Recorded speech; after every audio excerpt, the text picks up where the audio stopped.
Au Portugal, ce n'est pas l'État qui restaure les monuments historiques. Il confie cette tâche aux chaînes d'hôtels.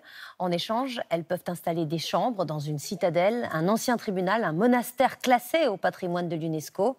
L'objectif est double, restaurer sans frais et doper le tourisme. Reportage de Sophie Rodier et Guillaume Beaufils.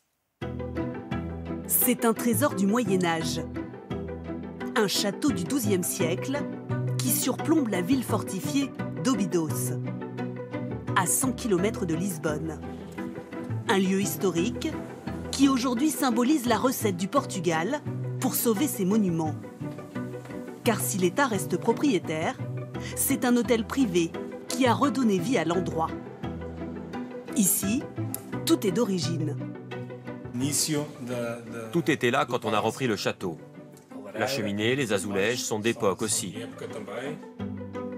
Et voici la tour de garde. C'est la chambre la plus demandée de l'hôtel. À 200 € la nuit. Réservée plusieurs mois à l'avance. Seule la lumière des meurtrières éclaire la pièce. On a principalement des touristes américains, canadiens, du Brésil. Pour eux, dormir dans des lieux comme ça, c'est magique. Ça les transporte dans une ambiance qui n'existe que dans les films. Ici, ils peuvent la vivre en vrai. Et pour les clients, l'expérience est inoubliable. Nous, on a dormi dans un lit à baldaquin, c'est magnifique. Par contre, pour aller à la salle de bain, il y avait le mur qui était là, donc il faut faire attention. Ce qui est intéressant, c'est aussi de faire vivre ces lieux qui sans ça, s'écrouleraient, seraient pas rénovés et tomberaient à l'abandon. Ce tourisme historique, le Portugal veut en faire sa spécialité. Car des palais, des châteaux, des anciens couvents, propriétés de l'État, il y en a des centaines. Mais le plus souvent, complètement à l'abandon.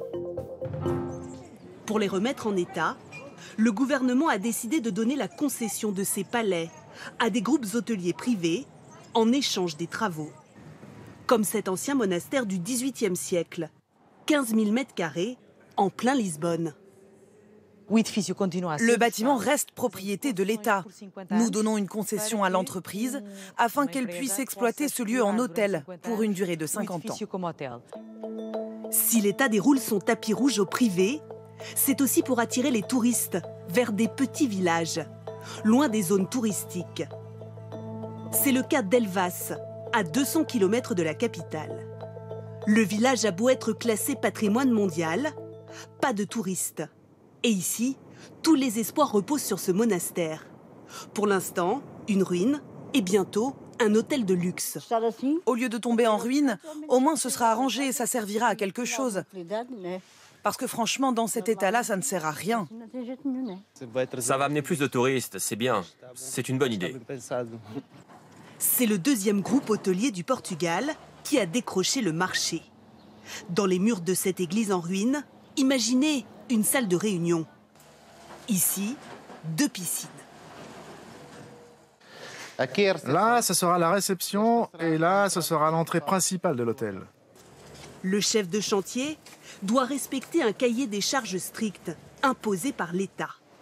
Tout doit être rénové dans les règles de l'art. Ici, on va restaurer tout ça. On va garder le marbre d'origine. Et là aussi, ce sont de très jolies pierres. Nous travaillons avec des archéologues et avant de toucher à quoi que ce soit, les archéologues doivent nous donner un avis sur les travaux pour savoir si on peut démolir ou pas.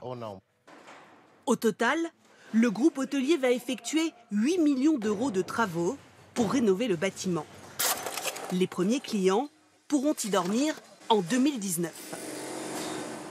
Au total, 33 bâtiments historiques comme celui-ci seront rénovés à travers tout le pays d'ici les 5 prochaines années, avec un objectif, attirer une nouvelle clientèle. L'année dernière, le Portugal a accueilli plus de 20 millions de touristes et selon les professionnels, 2018 devrait une nouvelle fois battre tous les records. La 71